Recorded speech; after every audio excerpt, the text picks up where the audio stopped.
Cricket જગતમાં શોક. DLS પદ્ધતિના સંશોધક ફ્રેન્ક ડકવર્થનું નિધન. 84 વર્ષની વયે લીધા અંતિમ શ્વાસ. ક્રિકેટ જગત માટે આ દિવસ ખૂબ જ દુઃખદ દિવસ હતો, જેમાં રમતના મુખ્ય નિયમો પૈકીના એકના સહનિર્માતા ફ્રેન્ક ડકવર્થનું અવસાન થયું હતું. ફ્રેન્ક ડકવર્થ, જેણે ટોની લુઈસ સાથે મળીને ડકવર્થ-લુઈસ નિયમ બનાવ્યો હતો, વરસાદના વિઘ્ન તેમજ પ્રતિકૂળ હવામાનને કારણે અસરગ્રસ્ત બનતી આંતરરાષ્ટ્રીય ક્રિકેટ મેચમાં વિજેતા નક્કી કરવા કે ટાર્ગેટ નક્કી કરવા માટે જે ડકવર્થ-લુઈસ પદ્ધતિનો ઉપયોગ કરવામાં આવે છે, તેના સંશોધક એવા ફ્રેન્ક ડકવર્થનું 84 વર્ષની વયે અવસાન થયું હતું.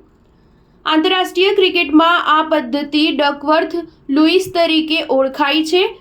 ફ્રેન્ક ડકવર્થ અંગ્રેજ આંકડાશાસ્ત્રી હતા અને તેઓએ ટોની લુઈસ સાથે મળીને આ પદ્ધતિની શોધ કરી હતી, જેનો આંતરરાષ્ટ્રીય સ્તરે પહેલવહેલો ઉપયોગ ઈસવીસન 1997માં થયો હતો.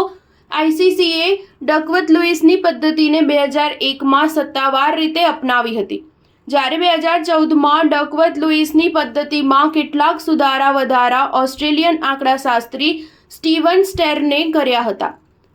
તે વધુ વ્યવહારુ જણાતા હવે વરસાદના વિઘ્નવાળી મેચોમાં જે પદ્ધતિનો ઉપયોગ કરવામાં આવે છે, તેને સત્તાવાર રીતે ડકવર્થ-લુઈસ સ્ટેન્ડર્ડ પદ્ધતિ તરીકે ઓળખવામાં આવે છે. ડકવર્થ અને લુઈસને 2010માં ઇંગ્લેન્ડમાં એમ્બીઈ સન્માન આપવામાં આવ્યું હતું. સ્ટાર ન્યૂઝ 7 હંમેશા સચ્ચાઈની સાથે.